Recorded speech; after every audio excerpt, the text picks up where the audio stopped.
She didn't go to the hospital. She couldn't afford the time. At 2 in the morning, with a kitchen cabinet lying broken on the floor and blood soaking through her sleeve, Elena Ashcroft sat down at her desk, bit down on a folded dish towel, and stitched her own arm shut with a curved needle and surgical thread she kept in the back of her bathroom drawer. She finished the quarterly report by 4:15, submitted it by 4:30. Then she passed out on her keyboard with dried blood on her fingertips and a perfect balance sheet on the screen. If this story breaks your heart, good. Hit that like button, drop your city in the comments, and let me see how far this woman's story has traveled. The morning started the way most of Elena Ashcroft's mornings started, without ceremony, without warmth, without anyone asking if she was all right. She was up before 6. The alarm hadn't gone off yet. Her body had been waking itself before dawn for so many years that the habit had calcified into instinct. She sat up from the keyboard with a crease pressed deep into her left cheek, the kind that took 20 minutes to fade, and she registered the pain in her arm the way a person registers a car alarm on a street they don't live on. Background noise. Inconvenient. Not her immediate problem. The immediate problem was the coffee maker, which had stopped working sometime in the night. She stood in the kitchen in her undershirt and stared at it for a long moment, then filled a pot on the stove and waited. The broken cabinet door was still on the floor where it had fallen. She had not moved it. She had not moved anything. The blood on the linoleum had dried to a dark brown, and the sight of it made her jaw set in the particular way it did when she was cataloging damage, the way she might look at a discrepancy in a set of accounts. Problem identified. Problem contained. Move on. She changed the bandage standing at the bathroom sink. The wound was clean, considering. 6 stitches, neat enough, the edges holding. She had packed it with gauze the night before and taped it flat, and now she unwound the old dressing with the steady, economical movements of a woman who had done things like this before. Not often. Enough. She did not let herself think about how long the cabinet door had been broken. She did not let herself think about the fact that no one had fixed it, because no one existed to fix it, because she had made certain years ago that the circle of her life was small enough that breakdowns like this one, domestic, personal, structural, could be managed without witnesses. She was 31 years old, and she lived alone in a 1-bedroom apartment in the financial district with a broken cabinet and a kitchen floor she hadn't properly mopped in 6 weeks, and a bathroom mirror that had a crack along the lower left corner that she had stopped noticing. She had a job she was exceptional at. She had a bank account that reflected exactly what her salary was supposed to look like. No more, no less, managed with the same precision she applied to everything else. She had no one she called in an emergency. The arm throbbed quietly as she wrapped fresh gauze over it. She finished, pulled her sleeve down, and went to make coffee. She made it to the Armand Group's building on Mercier Street by 7:53, which was 7 minutes earlier than required, and 45 minutes after most of the 4th-floor analytics team had already arrived. Elena was not the first one in. She was never the first one in, because she was always the last one to leave. And even she needed 4 hours of something approximating sleep. The Armand Group occupied the top 3 floors of a 40-story building made of glass and old money. On the surface, it was a private investment and portfolio management firm. It had a receptionist who wore her hair in an immaculate chignon and signed for deliveries with a kind of institutional serenity. It had a lobby that smelled like leather and climate-controlled air. It had a quarterly earnings document that Elena had finished at 4:15 that morning, which she now carried in a manila folder tucked under her left arm, her good arm. With the same careful neutrality she carried everything. She had been with the Armand Group for 2 years and 8 months. She had been told, when she was first recruited through a contact she no longer maintained, that the position required exceptional discretion. She had been told the compensation was extraordinary. She had been told that her direct superior was demanding, exacting, and not interested in people who needed things explained twice. She had not been told, not in so many words, what kind of organization she was actually entering. But Elena Ashcroft was a financial analyst. She was very good at reading what numbers did not say out loud, and she had understood within her first 3 weeks exactly what kind of firm the Armand Group was. She had not quit. She had not panicked. She had done what she always did. She had assessed the risk, measured it against the reality of her circumstances, and kept her head down and her work immaculate. There was a logic to it that people who had never been desperate would find difficult to follow. Elena understood it completely. She was at her desk by 8 o'clock. The quarterly report went to the senior operations director, a compact, humorless man named Brennan, who acknowledged its receipt with a single nod. Elena opened her laptop, pulled up the morning's first set of accounts, and got to work. The arm ached steadily. She ignored it. The fourth floor was open plan, all clean lines and muted tones, the kind of office design that communicated seriousness without trying to communicate warmth. There were 11 people on Elena's floor, and she had professional relationships with all of them that she maintained with a precise and deliberate friendliness. Pleasant, efficient, never personal. She knew who took milk in their coffee and who was going through a divorce, not because she cared particularly, but because knowing things about people was a form of situational awareness. And Elena's situational awareness was finely tuned enough that it had saved her from several uncomfortable situations in her first year. She did not have friends here. She had not had friends anywhere in a long time. It wasn't a wound she touched often enough to know if it still bled. The morning moved the way mornings at the Armand Group moved, with the low, focused hum of people doing difficult work inside of a machine they understood not to examine too closely. At 10:15, Brennan came to her desk and told her the principal wanted the Q3 projections restructured. Elena nodded and asked 2 clarifying questions. Brennan answered them and left. She restructured the Q3 projections. She did not eat lunch. She did not go anywhere she did not need to go. Lucien Armand came to the 4th floor twice a month, and when he did, the atmosphere changed. It was not anything as simple as fear, though fear was certainly present.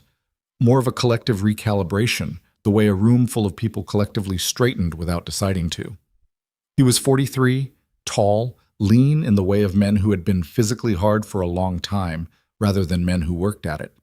His face was not handsome in any conventional sense, too angular, too still, a face that gave almost nothing away and seemed to be making a considered decision about how much it would give away even when relaxed. He dressed well, always, spoke quietly, did not raise his voice. Elena had been in the same room as him perhaps 20 times in 3 years. She had presented directly to him 4 times. Each time she had noted that he listened, genuinely listened, the way very few people with his level of power bothered to, and that he asked exactly the right questions, and that he watched her in a way that made her uncertain whether she was being evaluated or merely studied. She had concluded it was probably both, and had not found this particularly threatening. She was used to being watched. She was used to being evaluated. She was less used to the sensation that the person doing it was actually seeing her, and she had noted this reaction in herself and then set it on a shelf where she kept things she did not presently intend to examine. He came through the 4th floor at 11:40 that morning and stopped at Brennan's office for 12 minutes. Elena kept working. She was aware of his presence in the peripheral way she was aware of most things, catalogued, noted, not dwelt upon. She did not expect him to come to her desk. He did. She heard him stop behind her and she turned, not startled. She had learned a long time ago not to show startle, and found him standing 3 feet away with his hands in his pockets, watching her with that particular stillness that she had never quite gotten used to and had never said so. "Ashcroft," he said. He had a slight accent she had never been able to place, not French despite the name, something older and further south, ground down by years into a faint residue that only surfaced on certain sounds. "Mr. Armand." She straightened. The movement pulled at the wound on her forearm, and she controlled the flinch before it could register on her face. Almost before it could register. His eyes moved down briefly to her arm and back up. She noted that he had noticed. She noted that she minded. "The restructured projections," he said. "You finished them. This morning, they're in the system." "I saw." He looked at her. Just looked at her in that way that made the air in a room feel slightly different. "You submitted the quarterly at 4:30 this morning. The deadline was today. The deadline was noon today." She didn't answer. There was nothing to say to that. She had finished the report when she finished it because finishing it was what she did, and the timeline she had finished it on was her own business. Something shifted slightly in his expression. Not warmth, not yet. More like recognition, the subtle readjustment of a man recalibrating an impression he had already formed. He looked down again at her arm, at the very faint discoloration above her cuff, where the gauze had shifted during the morning and the edge of the bandage was just barely visible above the fabric. She felt the air change before he spoke.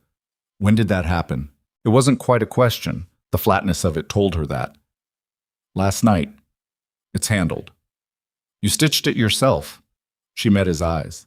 I've done it before. Whatever he was about to say next, and she had the distinct sense that it was something she would not have been expecting, was interrupted by Brennan appearing in the corridor with a phone in one hand and an expression on his face that said the call was the kind that did not wait. Lucien Armand looked at Brennan, then back at Elena, and the moment sealed itself shut. My office, he said. Not to Brennan, to her. 3 o'clock. He walked away. Elena turned back to her screen. The arm throbbed. She pressed her elbow against the edge of the desk until the sensation steadied, and then she kept working. She arrived at the executive floor at 2:58 and was kept waiting for 4 minutes. Not the kind of waiting that was meant to assert dominance, but the kind that came from a man whose attention was genuinely and completely occupied. His assistant, a quiet man in his 50s named Voss, who had the eyes of someone who had seen things he did not speak about, showed her in without ceremony. The office occupied a corner of the building and had windows on 2 walls. The view was the kind of thing that would have made most people stop and absorb it. Elena did not stop. She crossed to the chair across from his desk and sat, set her portfolio on her knee, and waited. Lucien came in 2 minutes later. He shrugged off his jacket, hung it with the automatic precision of a man who kept order in small things the way other men kept it in large ones, and sat across from her. He put a first aid kit on the desk between them. Elena looked at it, then at him. Sleeve, he said. Mr. Armand, this isn't... Elena. He said her first name with the same flatness he used for everything else, which somehow made it feel more direct than if he had weighted it. Sleeve. She looked at him for another second. Then she rolled up her sleeve. He was quiet while he worked. He cut the old dressing off with the small medical scissors from the kit, examined the stitches. She caught the slight compression of his mouth, which was not pity, but was something that was its neighbor, and cleaned the wound with antiseptic without commenting on the fact that she had done the stitching with the right-hand needle angle of someone doing it on themselves, awkwardly, in the middle of the night, without adequate light. He dried it.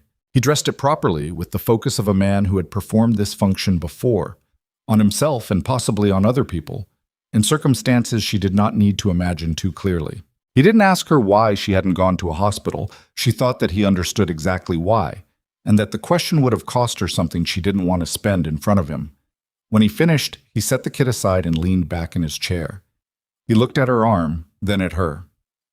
You live on Delaney Street, he said. She went still. You know where I live. I know where all my people live. I'm not...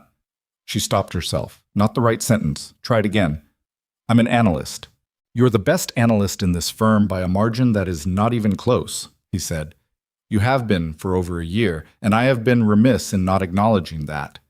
He said it like a man correcting an accounting error, not emotionally, factually. The cabinet. She blinked. Excuse me? The cabinet that fell. In your kitchen. She was quiet for a moment. She did not know how he knew that, and she suspected that trying to ask would not produce a satisfying answer. It's fine. It isn't, he said. Someone will go tonight.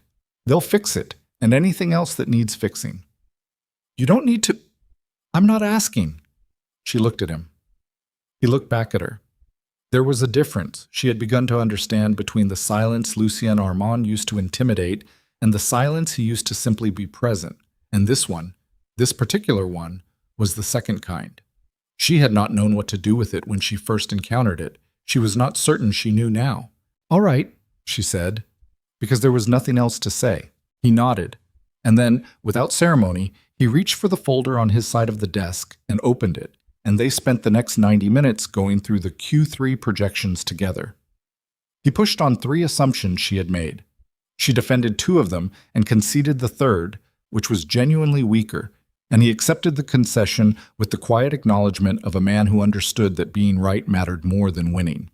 They drank coffee that Voss brought without being asked. They did not speak about anything other than the work. When she stood to leave, the sun had dropped below the window line and the room was lit differently, amber and long.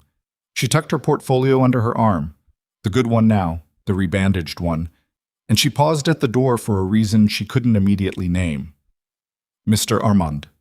He looked up. "Thank you," she said. "For the—" She gestured faintly toward her arm. He nodded once, the way a person nods when a thing is understood and does not require further language around it. She left. In the elevator going down, she stood very still with her back against the wall, and she was aware of a sensation that she could not immediately categorize, something quiet and almost dangerous, like a door she had forgotten was there, cracking open just enough for air to get through. She looked at her own reflection in the polished metal panel of the elevator doors and recognized the expression on her face. It was the expression of a woman who was beginning to see something she had decided she would not look at. She looked away before the doors opened. The men who came to fix her apartment that evening were efficient and silent and gone by 9 o'clock. They replaced the cabinet, fixed the hinge on the bathroom door she had been manually lifting to close for 4 months, and repaired the crack in the kitchen wall behind the stove that she had stoppered with a rolled-up paper towel, and told herself she would deal with later. They did not ask her anything. She sat at her desk with her laptop open and worked and pretended they were not there, and mostly succeeded. After they left, she stood in her kitchen and looked at the space where the broken cabinet had been. The new one was solid, level, exactly where it should have been. She stood there for longer than she meant to. 3 weeks after the afternoon in his office, she found the discrepancy. It was late, not 4 in the morning. Late, just past midnight late, the kind of hour that in Elena's life functioned as mid-afternoon. And she was running a cross-referential audit on a subsidiary ledger that she was not, technically, required to audit. She had begun doing this 6 months earlier, quietly, as a habit born of the same instinct that made her stitch her own arm and keep surgical thread in her bathroom drawer. The instinct that said that if something went wrong, the cost of being unprepared was higher than the cost of preparation. The discrepancy was 0.003%. In a firm the size of the Armand Group's financial operation, 0.003% was the kind of error that could be a rounding issue, a system lag, a misclassified account allocation. Elena looked at it the way she looked at everything that didn't add up, not with alarm, not immediately, but with the flat, cold attention of a woman who had learned that the smallest things were sometimes the ones that held the most weight. She traced it. She followed it through 3 layers of ledger, across 2 subsidiary structures, into a holding entity she had not previously had reason to examine. And then she followed it further. By 1:45 in the morning, the arm was throbbing again from the angle she was sitting, and she hadn't moved in over an hour. And the number she was looking at on her screen was not 0.003%. It was $4.7 million. She sat back. She looked at the ceiling. She looked at the screen again because numbers did not change because you looked away from them, and this number was still there. $4.7 million, moved in increments so precise and so deliberate and so carefully structured around the organization's own reporting cadence that whoever had designed the extraction knew the system from the inside, had known it for, based on what she was now reading, somewhere close to 2 years. Elena Ashcroft sat in the blue-white light of her screen at 1:45 in the morning with a throbbing arm and a rebuilt kitchen cabinet and a sensation in her chest like standing on ice and hearing it begin to shift beneath her feet. She could close the window. She could flag it as a rounding anomaly, log it in the error register, and never open this particular thread again. She could keep her head down and her work immaculate and her circle small and her survival intact. She looked at the screen for a long time. Then she opened a new document and began to compile the evidence, and somewhere in the building where she worked, someone who had been stealing from Lucien Armand for 2 years was sleeping without knowing that the quiet woman in the corner of the 4th floor had just found every thread they had ever pulled. Elena did not sleep. She told herself she would stop at 2 o'clock and sleep for 4 hours, and return to it in the morning with fresh eyes, the way a rational person would. She told herself this at 2 o'clock, and then at 2:40, and then at 3:15. And by 3:40 she had stopped telling herself anything and was simply working, following the money the way a surgeon follows a vein, carefully, without hesitation, knowing that if she stopped in the middle she would lose the thread entirely. By 4 in the morning she had 11 pages. By 5:30 she had 22. The extraction schema was elegant in the way that genuinely dangerous things are sometimes elegant, not ornate, not flashy, but structurally sound in a way that revealed deep familiarity with the system being exploited. Whoever had designed it had understood not just the Armand Group's accounting architecture, but the specific rhythm of its reporting cycles. The particular windows when large transfers would be absorbed into legitimate operational noise. The precise classification codes that would cause the amounts to register as routine intercompany settlements rather than outflows. This was not someone who had studied the system from the outside. This was someone who lived inside it. Elena printed nothing. She saved nothing to the shared network drives. She built the documentation on an encrypted personal drive she had purchased with cash 8 months earlier for reasons she had at the time told herself were purely precautionary. She was beginning to understand that some part of her, the part that had survived things she did not discuss, had been preparing for something like this without fully admitting it. She showered at 6, changed, made coffee on the stovetop, stood at her kitchen window with the mug in both hands and watched the street below come awake. Delivery trucks, a man walking a dog, a woman in scrubs moving fast in the direction of the transit stop. Normal things. People with normal problems. She looked at her rebuilt cabinet. She thought about the man who had ordered it fixed, who had dressed her wound without asking why it existed, who listened when she spoke in a way that most people did not bother to do. Then she picked up her bag and went to work. She did not go to Brennan. Brennan was efficient and loyal and had been with the Armand Group for 11 years, and any one of those facts individually was a reason to trust him. And taken together, they formed the exact profile of a person who, if compromised, would be catastrophically dangerous. She did not go to legal because legal reported through a chain she had not fully mapped. She did not go to anyone on her floor because her floor contained 11 people, and she now knew that whoever was running the extraction had access to operational data that only those 11 people and 6 people above them routinely touched. She went to Voss, not directly. She sent him a message through the internal system that said only, "I need 15 minutes with Mr. Armand today. Time is sensitive." She used the phrasing she had seen used exactly twice in her time at the firm, both times in situations that had resulted in same-day responses and closed-door meetings. The reply came 40 minutes later, 11:15, executive floor. She spent the intervening time at her desk doing her regular work with a steadiness that she maintained through the same mechanism she had used to stitch her own arm, by focusing on the next step only, not the whole sequence, because the whole sequence was too large to hold without flinching. At 11:10, she took the elevator up. Voss met her at the floor entrance and walked her to the office without speaking, which was standard, except that this time he looked at her once as he opened the door with an expression she could not fully read. Somewhere between wariness and something that might have been, in a man with softer features, concern. Lucien was standing at the window when she came in. His jacket was on. He was on the phone, and he held up one finger without turning around, and she sat in the chair across from his desk and set her encrypted drive on the surface in front of her and waited. The call lasted 4 minutes. When it ended, he put the phone in his pocket and came to sit across from her. He looked at the drive, then at her face, and whatever he saw there caused him to go very still in the way that she had come to understand was not absence of reaction, but the opposite. Full, total, controlled attention. "Talk," he said. "I found an extraction schema in the subsidiary ledgers." She kept her voice flat. Professional. "It's been running for approximately 22 months. The total displacement to date is $4.7 million, structured across 43 transfer events disguised as intercompany settlements. The design indicates intimate familiarity with the reporting architecture. Whoever built this works inside the organization at a level that has access to operational cadence data." Silence. Lucien looked at the drive. "You documented it. Everything. The trail, the transfer timeline, the shell entity structure they routed through. It's all on there. How long have you been working on this?" "Since approximately 1 in the morning." He looked up from the drive to her face. Something moved behind his eyes that she couldn't name. "You came directly to me." "Yes." "Not Brennan, not legal." "No." He was quiet for a moment. She watched him process this. Not the information itself, which she could tell he was already moving through with the speed of a man who had spent decades making rapid assessments of threat, but the specific choice she had made. The decision to come to him directly. What it meant about what she understood of the situation and what it meant about what she thought of him. "You know what this costs you," he said, "coming to me with this. I know what it costs me not to.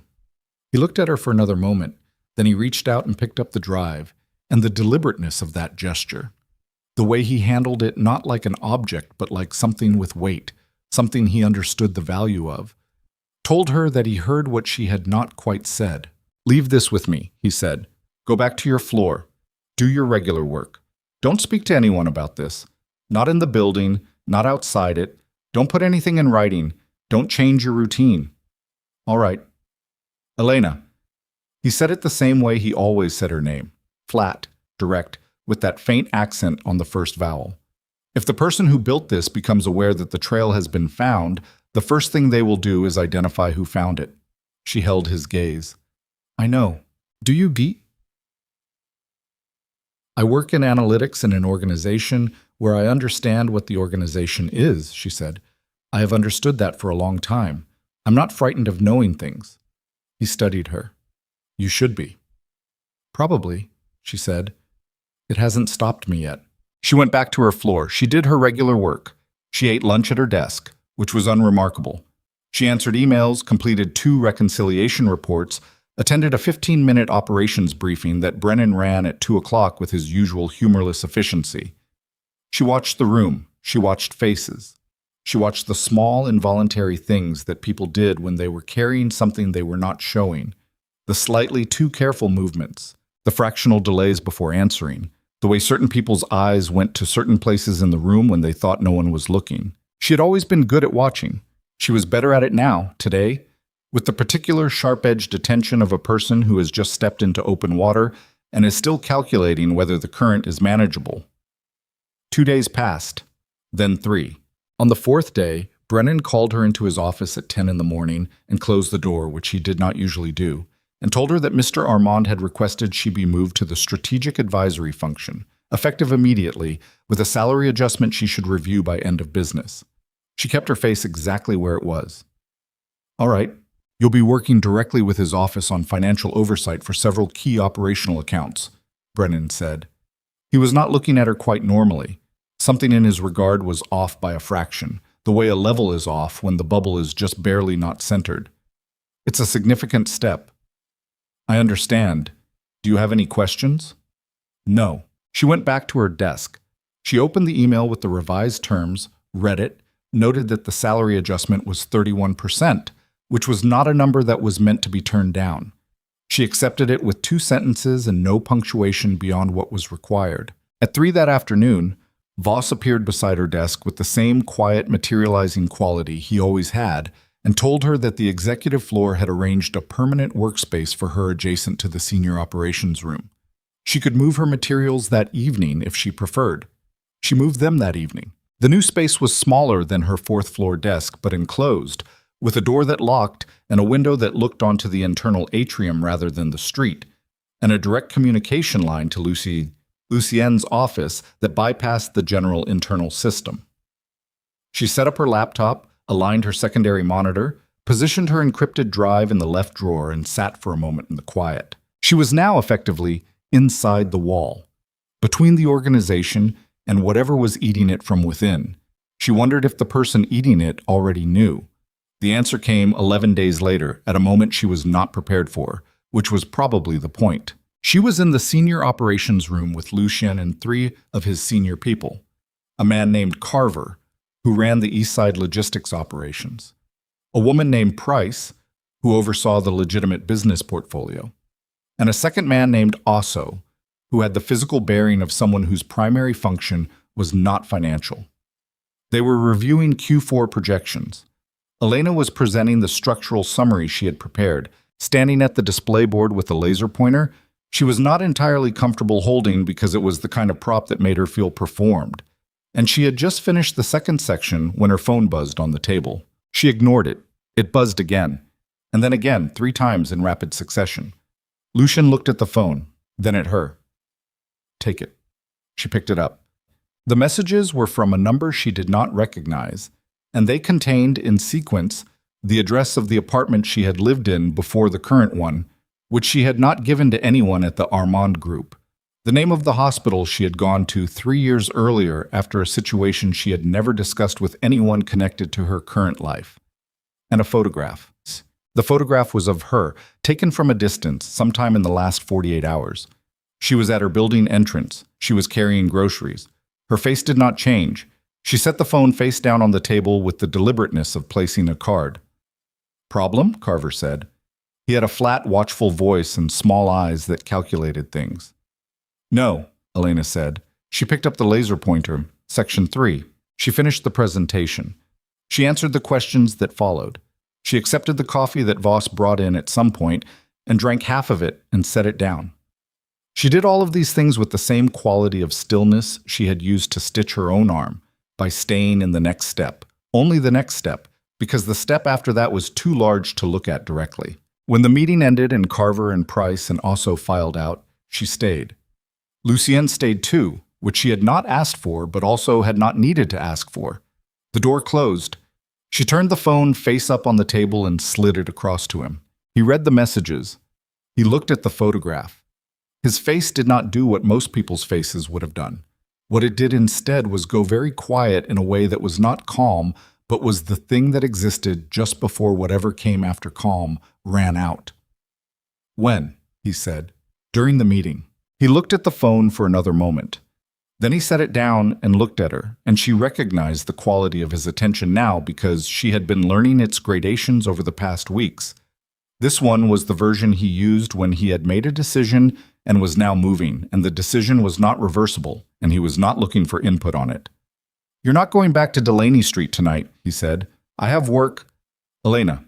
She stopped. "You gave me the evidence," he said. "That means you're inside this now, not adjacent to it. Inside." He said it without heat, the way someone states a physical fact. The person who sent those messages wants you to understand that they know who you are. They want you to run or to stay quiet. Either outcome benefits them. She looked at him. "And the third option?" "The third option is you stay close and we find them before they do anything further." Define close. "This building, for now. There's a secured residence on the 38th floor. You'll stay there until this is resolved." She almost said no. The word formed completely in her chest and rose as far as her throat before something stopped it. Not fear, not submission, but the cold, clear, analytical function that had kept her alive in various forms for years, which was now telling her that the risk calculation had shifted and the person who had sent those messages had access to information they should not have, and that the gap between what was comfortable and what was survivable was currently very narrow. "How long?" she said. "Until I know who's inside my organization." She picked up her phone, put it in her bag, thought about her apartment, the rebuilt cabinet, the fixed hinge, the crack behind the stove that was no longer stopped with paper. Thought about her laptop and her drive, and the 22 pages she had compiled at 2 in the morning while the street outside was quiet and she had not yet understood how loud the silence in her life actually was. "I'll need my equipment," she said. "Voss will send someone tonight." She nodded. Then she looked at him, and the things she had put on the shelf, the things she had noticed in herself and decided not to examine, was harder to keep shelved than it had been before, because there was something in the way he was looking at her that she recognized without wanting to. A quality of attention that was not professional and was not tactical, and was not the way a man looked at an asset he was protecting. She looked away first. "Mr. Armand, Lucienne." She stopped. He said it the same way he said everything. Flat, precise, with the quality of a man who did not offer things he did not mean and did not offer them twice. "We've moved past Mr. Armand," he said. She didn't answer. The silence between them was the second kind, the present kind, not the intimidating kind. And she stood in it for a moment with the weight of the last 11 days and the photograph on the phone and the rebuilt cabinet and 22 pages of evidence that had turned her from an analyst into something she did not yet have a word for. "All right," she said. "Lucien." He nodded. He picked up his phone and made a call, and while he was making it, she walked to the window that looked out over the atrium and stood there and breathed in and out deliberately and thought about the woman in the photograph, the one walking to her building with groceries, not knowing she was being watched, and wondered when exactly that woman had stopped being careful enough. Then she thought about Carver in the meeting, with his small flat eyes calculating things she now suspected she knew the shape of, and she understood that whatever came next was not going to be something she could stitch together herself in the dark. She was still standing at the window when Lucien ended the call, and without turning around, she said, "It's Carver." The room went very still. "You said that like you're certain," he said, behind her. "I'm not certain," she said, "but the transfer cadence correlates to the East Side Logistics reporting windows, and the classification codes used in the extraction schema match the operational shorthand that Logistics uses internally. Carver has been with you for how long?" A pause. 7 years. Then he's had 7 years to learn exactly how to hide inside the noise. She turned around. "I'm not certain, but I'm close." Lucien looked at her across the room, and his expression was the most complex thing she had ever seen on his face. Something that was not anger, though anger was somewhere in it, and not grief, though that was in it too. And underneath both of those things was something older and harder that she thought might be the particular exhaustion of a man who had spent his life building things and had learned that the people most capable of destroying them were always the ones who had helped build them. He said nothing. He walked to his desk and picked up his phone again, and she watched him dial a number she suspected was not in any directory, and she thought, this is the moment. Not the photograph, not the evidence, not the conversation in his office with the first aid kit on the table. This is the moment after which nothing goes back to what it was before. And whatever is on the other side of it is something that has to be walked into without knowing what the ground looks like. The phone connected. Lucien said 2 words she did not catch, and then he said Carver's name. And his voice when he said it was as quiet and as final as a door closing in an empty building. And Elena Ashcroft stood in the window light of the 37th floor of the Armand Group and understood that she had just ignited something that could not be put out. And somewhere in the building below them, a man named Carver, who had been stealing for 2 years and sleeping without guilt, was about to learn that the quiet woman everyone overlooked had been watching him the whole time. The 38th floor residence was 4 rooms and a kitchen, and silence so complete that Elena could hear the ventilation system cycling through its pressure changes at 11-minute intervals. She knew it was 11 minutes because she had been awake long enough to count 3 full cycles before she stopped pretending she intended to sleep. She was sitting at the small desk they had cleared for her equipment, her laptop open, the encrypted drive plugged in, the document with her 22 pages of evidence open on the left half of the screen, and a live feed of the subsidiary ledger architecture on the right.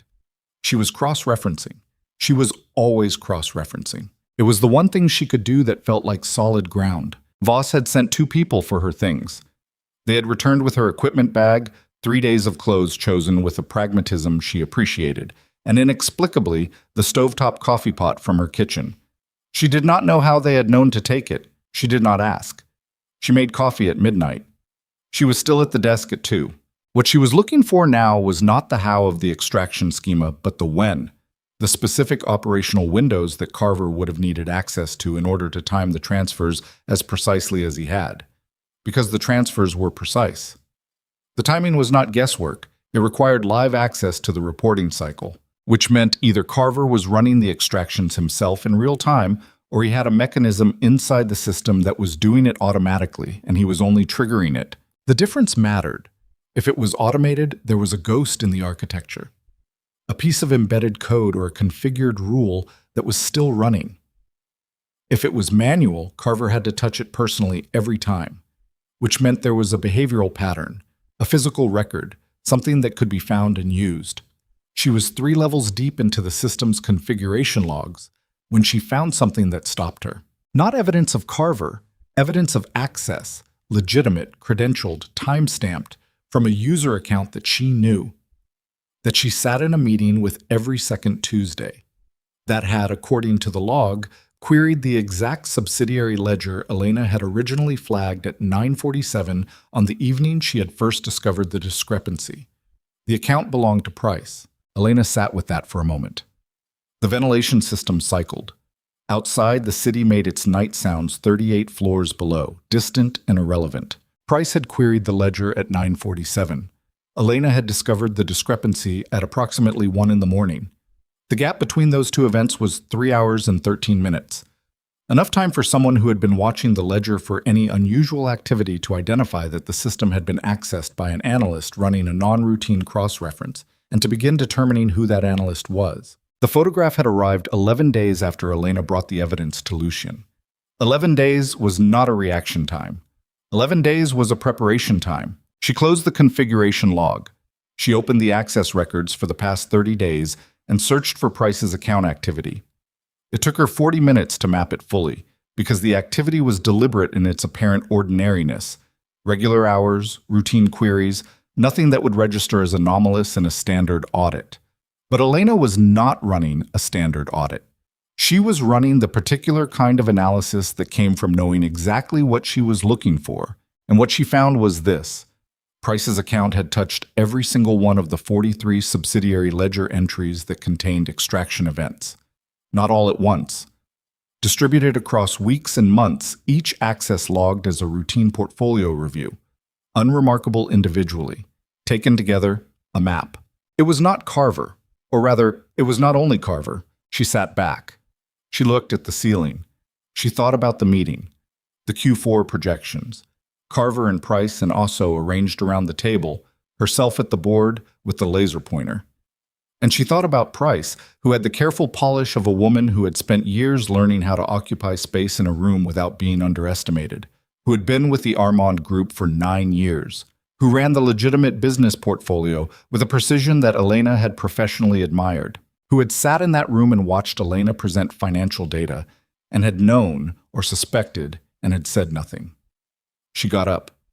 She went to the window and stood there with her arms crossed, and looked at the city and made herself breathe at a normal rate, because the thing that was happening in her chest right now, the cold, spreading sensation of a plan coming apart at the seams, was not something she could afford to act on without thinking it through. Because here was what the new information meant. Carver was not running this alone. Carver was the operational side, the logistics infrastructure, the east side windows, the transfer mechanism.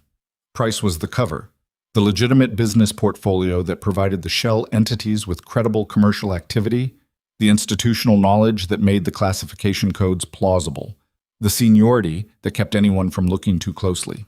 2 people, 7 years and 9 years respectively, which meant between them they had 16 years of access, 16 years of accumulated institutional knowledge, 16 years of learning exactly where the walls were thin. And Elena had named Carver to Lucien. Only Carver. And Lucien had made a call. Quiet, final. The kind of call that set things in motion that did not stop moving until they reached their conclusion. If Price knew, and the configuration log said she was watching, then Price knew that Elena had given Lucien a name.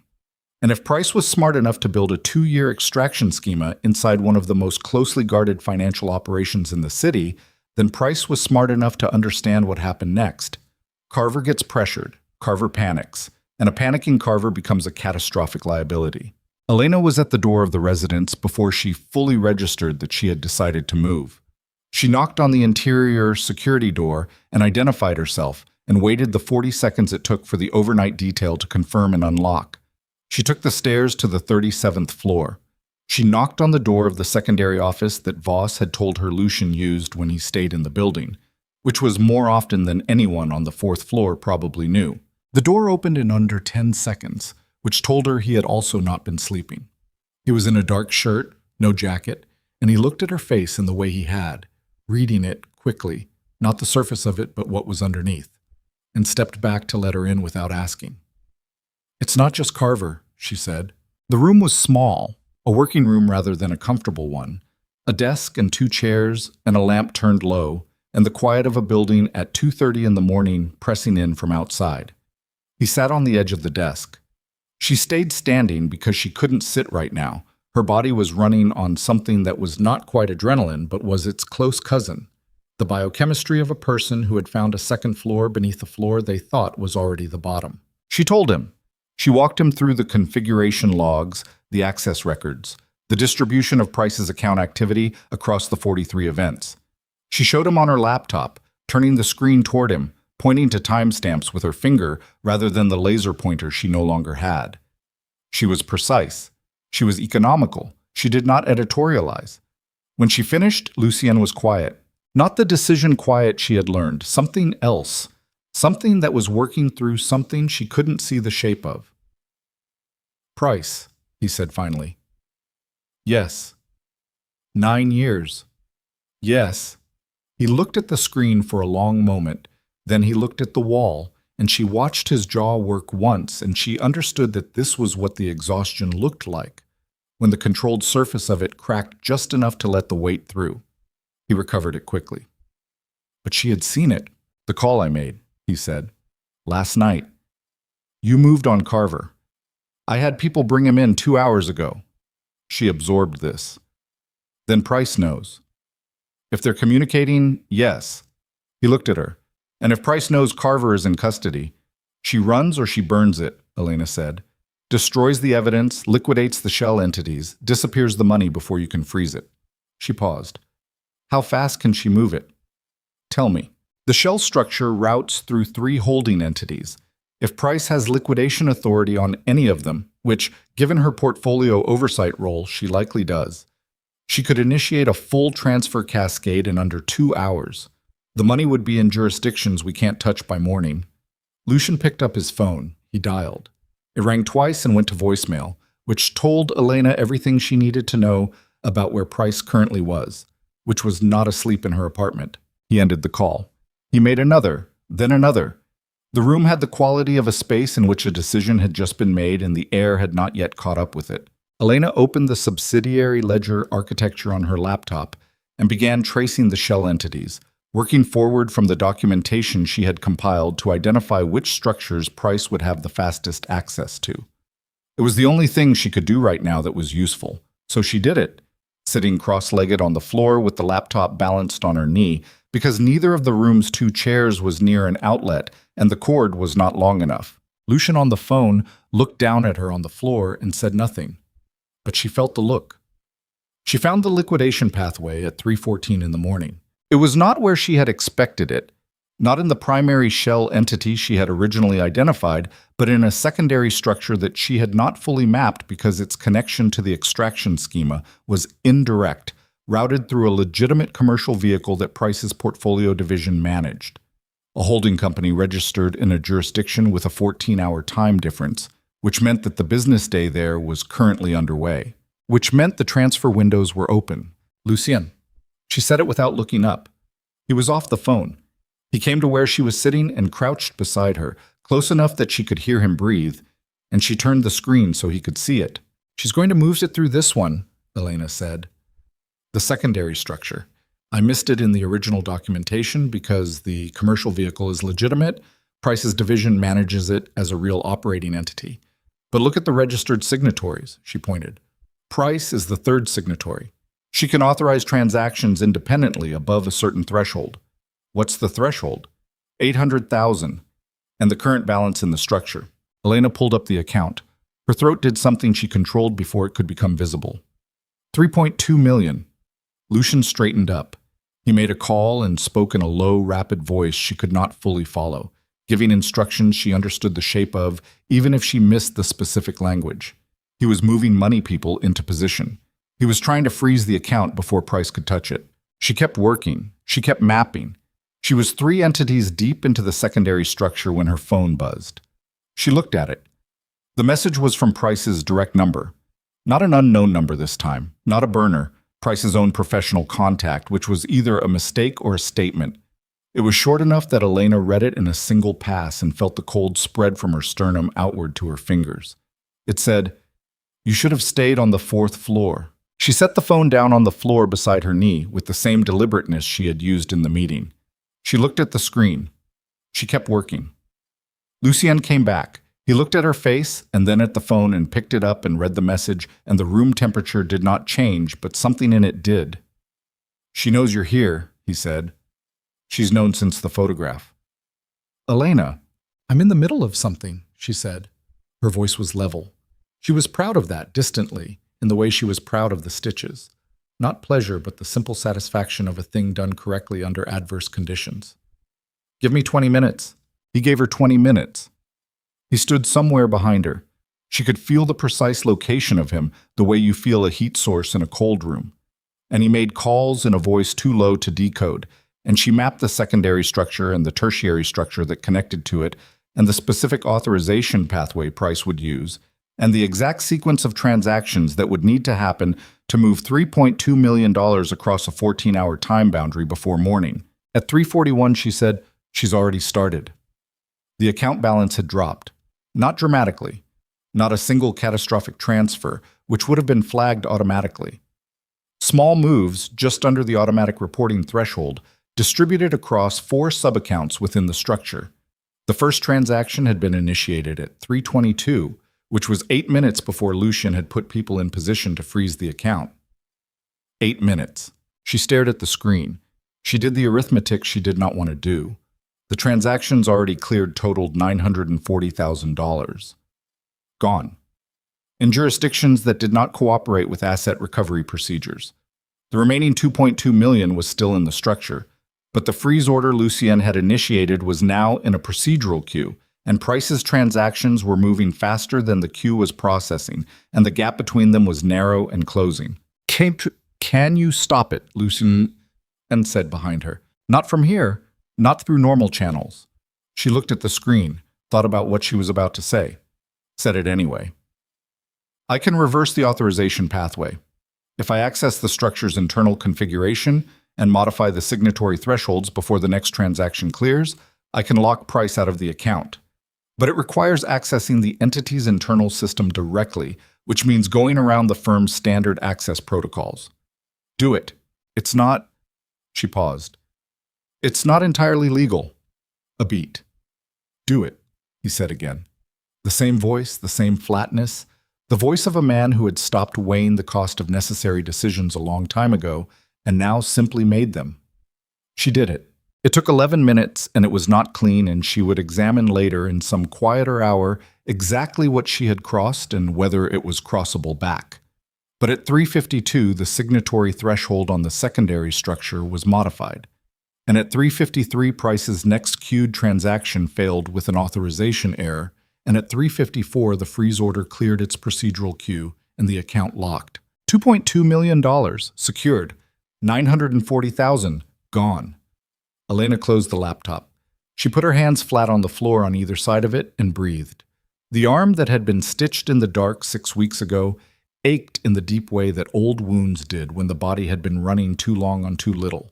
She noticed it the way she noticed most things now. Catalogued, noted, set aside. She became aware that Lucien had crouched beside her again.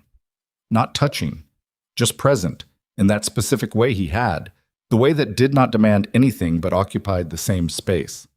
2.2, she said. She got 940 out. You stopped the rest. I didn't stop all of it. Elena? His voice was close. She turned her head, and he was there, nearer than she had calculated, and his face in the low light of the desk lamp had the quality of a man who was done performing steadiness and was simply being it, which was different and harder to look at. You stopped the rest. She looked at him.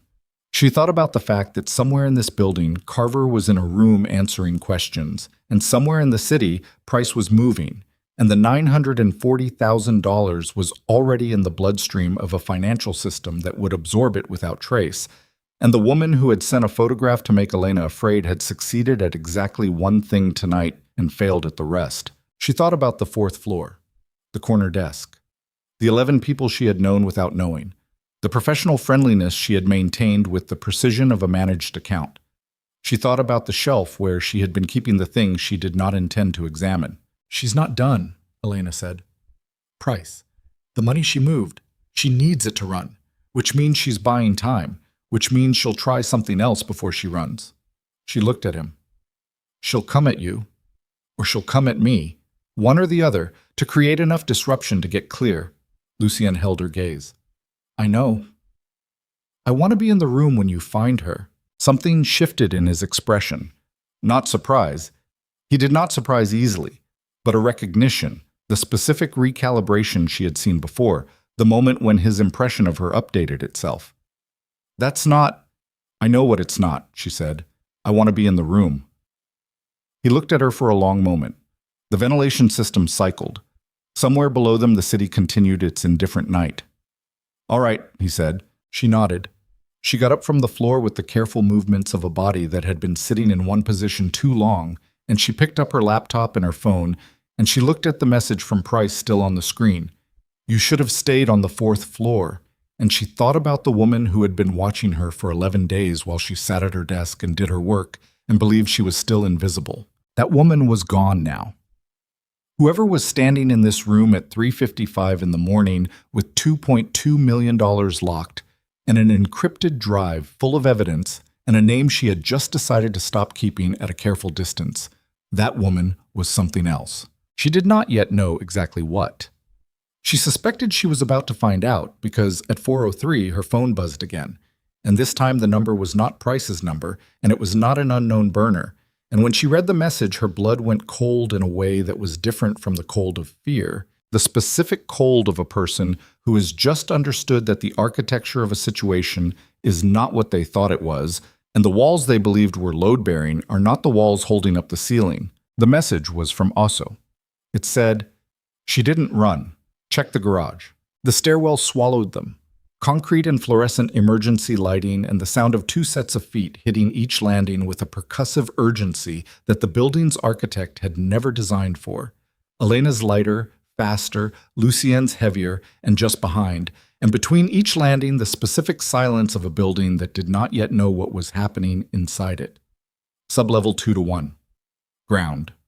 1, 2, 3. She was breathing hard by the 5th floor and she did not slow down.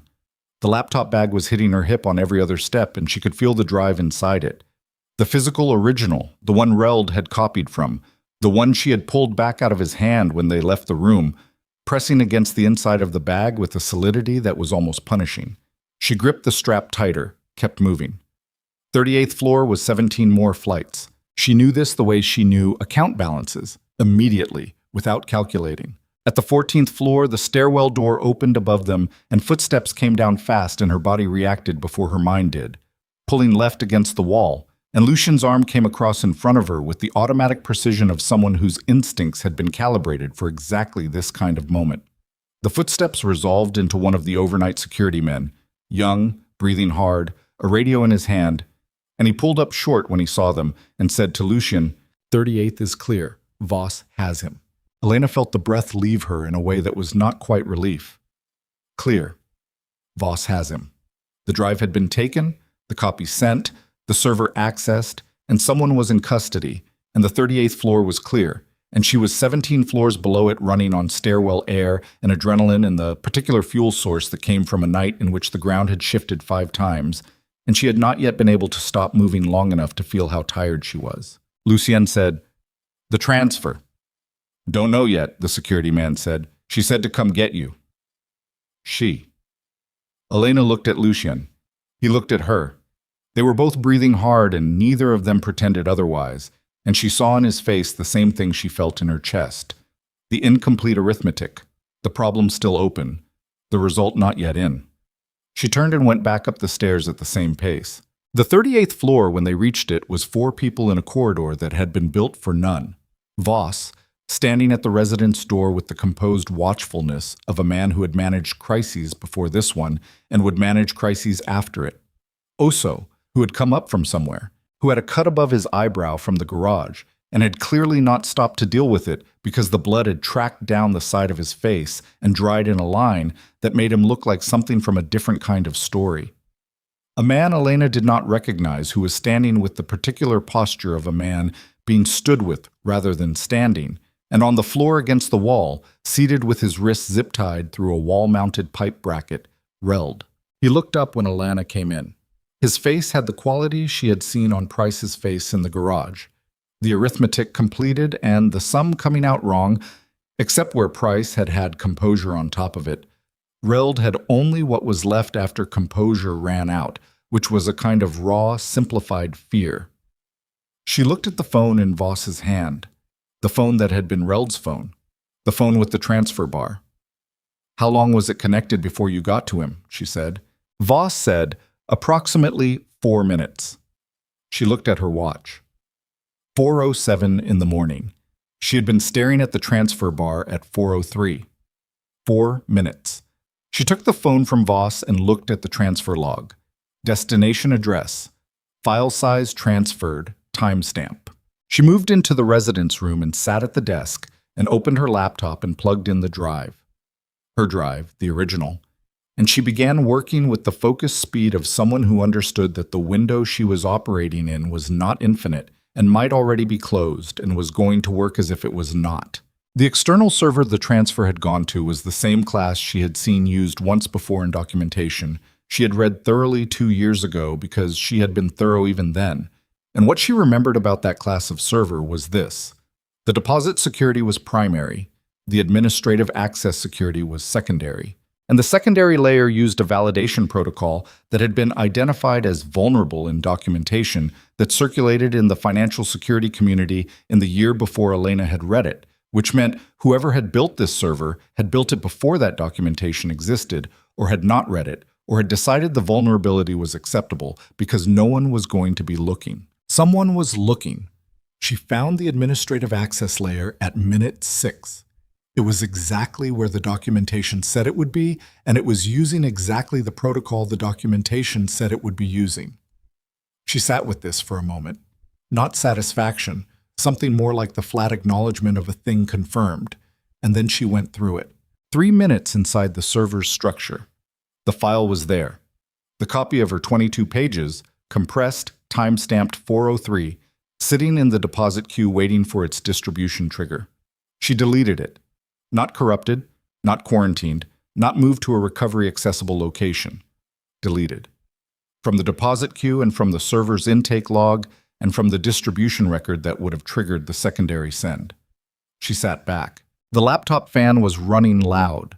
The room smelled like stale air and the particular chemical clean of a space that was maintained but not lived in.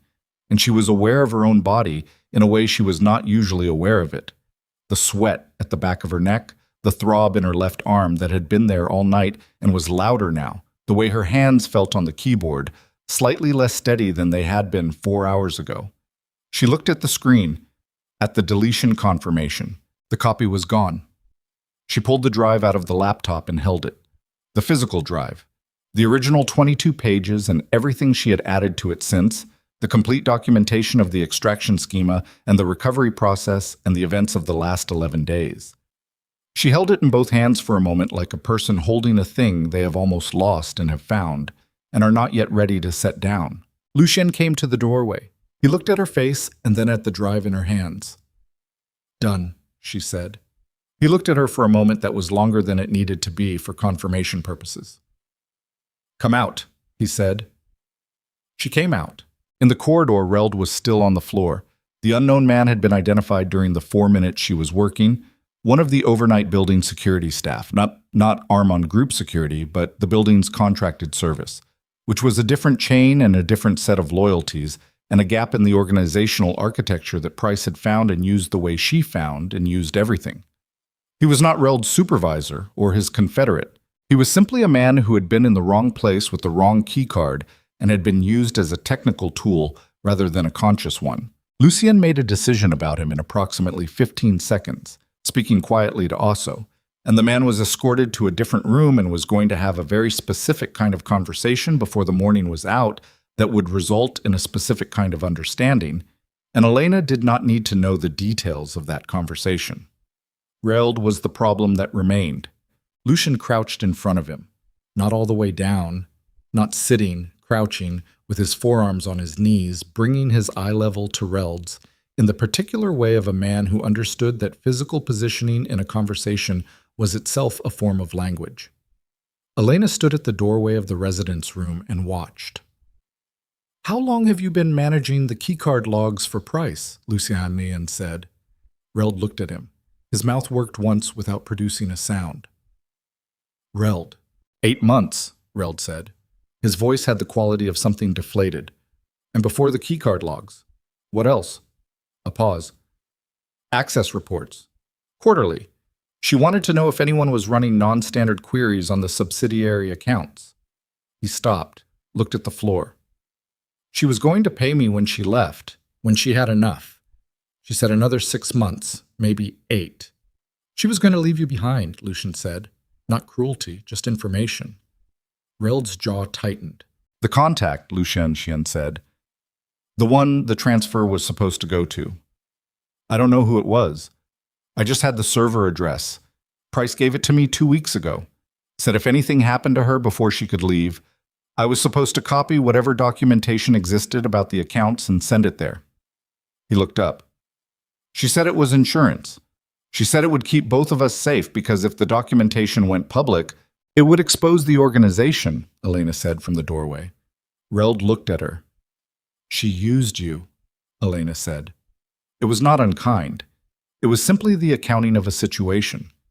She gave you a task and a server address and a story about insurance, and she did not tell you that the documentation you were sending had already been used to trace her and that sending it externally would not protect you. It would simply complete her exit strategy. Reld stared at her. Something moved through his expression that was not quite the arrival of understanding so much as the confirmation of something he had not wanted to confirm. She was going to leave me behind, he said again. Yes, Elena said. The corridor was quiet. Oso had come back from wherever he had taken the building security man and was standing at the stairwell door with the cut on his face still unattended, which Elena noted and which she would address when the conversation with Reld was finished, because it was deep enough to need attention, and she had become, apparently, a person who noticed these things and did something about them. Lucian stood up. He looked at Oso and something passed between them, and then he looked at Elena. I need an hour, he said. She understood what the hour was for. I'll be in the residence. She went back into the room and closed the door most of the way and sat at the desk and did not work. This was unusual enough that she noticed it. The absence of the impulse to open the laptop, to run a figure, to follow a thread. She sat with the drive in her hands and she listened to the ventilation system cycle and she let herself be still. The arm was genuinely hurting now. Not the background ache she had learned to work through, but the sharper complaint of a body that had been running on override for too long and was beginning to insist on being heard. She rolled up her sleeve and looked at the dressing. Intact, dry, holding, and rolled her sleeve back down and held the arm against her body for a moment with the slight pressure that helped and did not help and was what there was. She thought about Price in the garage, the composure that had not broken even at the end of her arithmetic. The 9 years. The 16 years between them, Price and Carver, of access and familiarity and institutional knowledge used like a tool against the institution itself. She thought about the 8-minute gap, the $940,000 that were gone in the bloodstream of a financial system that would not return them. She thought about the dead drop server and the delete confirmation and the copy that no longer existed. She thought about what it meant that she had done those things, the server access, the threshold modification, the administrative override, and whether the person who had done them was the same person who had sat on the 4th floor in a corner desk, keeping everything small and manageable, or whether that person was someone she was not going to find again if she looked. She decided in the quiet of the residence room at 4:30 in the morning that she was not going to look. The hour Lucien took was more than an hour. It was closer to 90 minutes, and when the door opened fully, it was Voss who came in first, which was how she knew the heaviest part of it was done. And behind Voss was Lucien, and behind Lucien was no one, and the corridor when she looked past them was empty. Voss set a fresh cup of coffee on the desk beside her without being asked. He looked at her arm with the careful peripheral vision of a man who noticed things and had learned to act on them quietly. He left and came back with a small medical kit, not the one from Lucien's desk, a different one, a more complete one, and set it beside the coffee. "Thank you, Voss," she said. He nodded, which for Voss was a complete and sufficient expression of several things at once, and he left. She looked at Lucien. He looked like a man who had done something difficult and had done it because it was necessary and had not found the necessity made it easier, which was the specific look of someone who had not stopped being human even after many years of making the kinds of decisions his life required. "Railed," she said. "Handled." He came to sit in the second chair. He sat in it with the weight of a man at the end of something. Price's contact, the server. It was a law firm, external. She had set up a client file. The file would have triggered a disclosure to 3 financial regulators and 2 journalists if the deposit was confirmed. Elena absorbed this. She had legal infrastructure around the exit. She had everything. He said it without admiration and without bitterness, just with the acknowledgement of someone recognizing the full scope of a thing. 9 years to build it. She was going to burn it all on her way out. Yes. The disclosure would have exposed the organization's financial architecture to regulatory scrutiny. Yes. Which would have been worse than the 4.7 million. Much worse. He looked at her. The deletion. The law firm's server? Yes. She understood the question. The files she had set up with them. I can't touch that. That's inside a legitimate legal structure. Client privilege, separate servers, separate chain. Whatever she told her lawyer is still there. Lucienne was quiet. But, Elena said, the trigger for the disclosure was the confirmed deposit from the dead drop server. No deposit confirmation, no trigger. The lawyer's instructions were conditional. She looked at him. The condition wasn't met. He looked at her for a long moment. You thought through all of that in 11 minutes. I thought through the part I needed to think through, she said. The rest I thought through just now. Something shifted in his face. The precursor to the thing she had been watching approach for weeks, getting closer each time she said something that was exactly what it was and nothing more. The specific unguarded response of a man encountering someone whose mind worked in a way he had not encountered before and had stopped pretending was not significant. The 940, she said. I know. We're not getting all of it back. I know that too. The recovery window depends on the jurisdiction structure price used. Some of it might be accessible through formal channels if we move in the next 72 hours. She looked at the laptop. I'd need to map the holding entities she built for the liquidation cascade. I have most of it from the work I did at 3 a.m., but the secondary structures… Elena. His voice was quiet, but it had the quality that stopped her. It's 4:40 in the morning. She looked at him. The 72 hours, he said, start now. Which means you have until Monday morning. He looked at the coffee Voss had left, then at her. Drink that. Dress the arm properly. The recovery mapping can start at 7. She looked at the coffee. She looked at the medical kit. She thought about the woman who had stitched her own arm at 2 in the morning, rather than stop working because stopping felt like the more dangerous option. And she thought about whether that woman's calculations still held.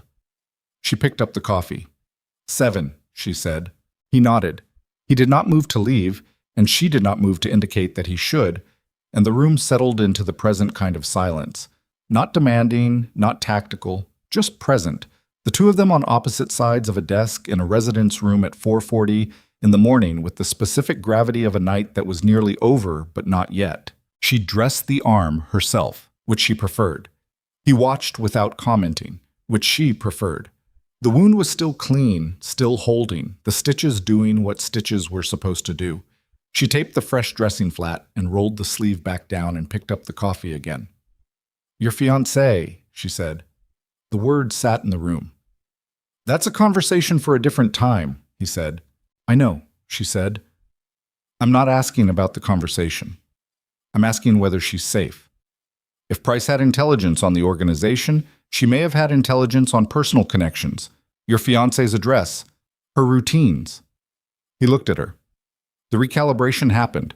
She could see it, the rapid updating of his tactical picture to include a variable he had not flagged. He picked up his phone, made a call that lasted 45 seconds and consisted primarily of listening. Ended it. She's with family, he said. Has been for the last week. A pause. The engagement has not been… He stopped. He tried again with the specific care of a man choosing precision over ease. It has been, for some time, an arrangement of convenience more than anything else. She is aware of this. Elena looked at him. I'm not offering that as an explanation, he said. I know, she said again. The building outside was beginning its pre-dawn shift.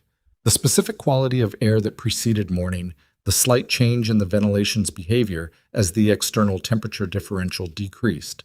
She was aware of this the way she was aware of the 11-minute ventilation cycle, the way she was aware of most things she had trained herself to notice, because noticing had always been her primary tool, and she had never been able to fully turn it off. She noticed the way Lucian sat in the chair, the controlled weight of him, the specific quality of stillness that was not absence of interior movement, but the result of a very long practice at not letting interior movement become exterior expression.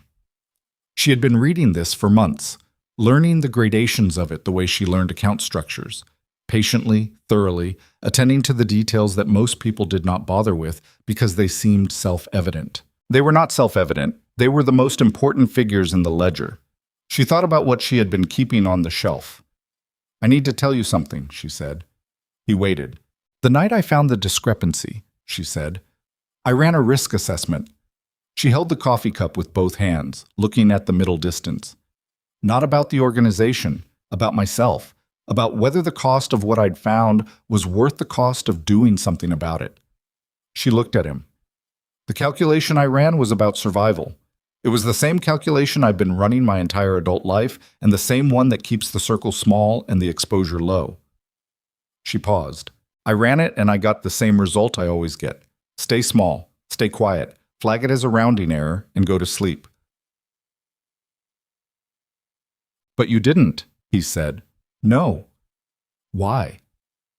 She thought about this. She thought about the truth of it, which was not simple and was not flattering, and was not the version that sounded like courage. "Because the discrepancy was in an account that I'd been watching for 6 months, she said. "And because I had already decided, 6 months before I found it, that I was going to find it eventually. I had been building toward it." She looked at him. "Not consciously, but the cross-reference logs I ran, the access documentation, the encrypted drive, though, those were not random. They were preparation for something I had understood was probably there." She stopped. "I am telling you this because you said you trusted me, and I want you to know that the decision I made was not entirely a moral one. It was partly something I had been building toward without fully admitting it." Lucien looked at her for a long moment. "I know," he said. She blinked. "You know, I knew about the cross-reference logs," he said. "Not their contents, but the fact that you were running them. Voss flagged it to me 4 months ago. Not as a concern, as a notation." He held her gaze. "I told him to let you work." She sat with this. "You knew I was watching." "I knew you were being thorough," he said, "which is what I hired you to be." A pause. "And I knew that if there was something to be found, you would find it." "You were using me to find it." "No." He said it without hesitation. "I didn't know there was something to find. I knew you were the kind of person who would find something if it existed. That's different." She looked at him. She thought about the difference between those two things and concluded that it was real, and that he was right to distinguish them, and that the distinction mattered to her in a way she had not expected it to. "All right," she said. "All right," he said. The coffee was cooling. She drank the rest of it anyway. Outside the atrium window, the sky was beginning the first stages of its change. Not light yet, not light for another hour, but the absolute black of 4 in the morning giving way to something fractionally less absolute, the suggestion of eventual morning rather than the thing itself. Her phone buzzed. She looked at it. Oso. A single line. Carver's lawyer arrived. He stopped talking. She showed the phone to Lucien. He read it, and his expression did not change on the surface, which meant it was changing underneath in ways she was learning to read. "He'll talk again," Lucien said, "when his lawyer explains his options." "Yes." He looked in the phone a moment longer. "What Carver knows is enough to confirm the structural documentation you compiled. The lawyer will understand that cooperation has a better outcome than non-cooperation, and Carver will understand whatever his lawyer tells him to understand." He handed the phone back. "The question is the 940. Carver knows the holding company and the secondary structure," Elena said, "but Price kept the jurisdiction routing from him because she needed him operational, not informed. What he knows confirms the entity. It doesn't locate the money." She looked at the laptop. "The jurisdiction routing is in the documentation I pulled from the server architecture during the recovery mapping at 3 a.m. I have the pathway. I have the holding entity names. What I don't have is the specific account identifiers at the receiving end, because Price would have changed those in the last 48 hours when she understood the net was closing." "Can you reconstruct them?" "I can narrow the field," she said. "The jurisdiction she routed through has a limited number of receiving institutions that handle this class of transfer. If I cross-reference the transfer timestamps with the known operational windows of those institutions, I can identify which one processed the transfer and request the account information through the appropriate channels." She paused. It will take time. It will require cooperation from the jurisdiction's regulatory body, which may or may not be forthcoming, and it will require the organization's formal involvement in the recovery request, which means which means some degree of exposure, he said. Yes. He was quiet. It's your call, she said. I can tell you the probability of recovery under each approach. I can't tell you which risk is more acceptable to you. He looked at her. Give me the probability. If we pursue formal recovery channels in the next 72 hours, probability of recovering at least part of the 940 is approximately 55%. The exposure risk is moderate. The recovery request will be processed through financial crime channels, which are not public, but they create a record. She held his gaze. If we do not pursue formal channels, the probability drops to under 20% over the following 30 days as the money moves deeper into the receiving structure and the trail gets colder. And if we don't recover it, the organization absorbs a net loss of $328,000, she said, after the 2.2 from the freeze and whatever we get back through Carver's cooperation, which is, she paused, not nothing, but it's manageable. He was quiet for a moment. She watched him run his own arithmetic, not financial, the other kind, the calculus of risk and exposure and what he was willing to put on the table to recover what had been taken from him. She watched him work through it the way she watched everything he did that was internal, carefully, without intruding on it. Pursue the formal channels, he said, but route the request through the legitimate portfolio operations. Use the commercial vehicle arm as the filing entity rather than the primary organization. She thought about this. That works if the commercial vehicle has documented business relationships in the relevant jurisdiction. It does. Then yes, she said. That threads the needle. She opened the laptop. I'll start the documentation for the filing tonight. By 7, I should have a preliminary package ready. You said 7 was for rest. 7 was for starting the mapping, she said. The filing documentation is different. I can do that now. She looked at him. I'll sleep when the 72 hours are up. He looked at her for a long moment. The look had all the gradations she had learned to read, and underneath all of them was the one she had stopped trying not to see. The one that was not professional and not tactical, and not the way a man looked at an asset he was protecting. I'll stay, he said. She looked at him. While you work, he said, I have calls to make. I'll make them from here. She held his gaze for a moment that was longer than necessary for the exchange of information. Then she turned to the laptop and opened the filing documentation template and began to work. And behind her, Lucien made his calls in the low voice she had come to know, and the residence room settled into its working quiet, and outside the atrium window the sky continued its slow progress toward morning. And Elena Ashcroft typed with steady hands in the almost light of a night that had cost more than she had budgeted for and had not yet finished settling its accounts. And she did not look at the shelf because the shelf was empty now, and the door that had been cracking open for months was open, and the air coming through it was the cold, particular air of a life that was about to be larger than she had allowed herself to believe she was permitted to have. And she was not ready for it, and she was going to have it anyway, because the arithmetic on that particular question had finally, after a very long time, come out right. The filing documentation took 4 hours and 11 minutes. Elena knew this because she had looked at the clock when she started, 5 minutes past 5 in the morning. And she looked at it again when she typed the final confirmation reference into the submission package, and the timestamp read 9:16. In between those two fixed points, the room had changed around her without her fully registering the change. The sky outside the atrium window had moved from the suggestion of morning to actual morning, pale and then golden, and then the ordinary working light of a day that did not know or care what had preceded it. Voss had appeared at some point with food she had eaten without tasting.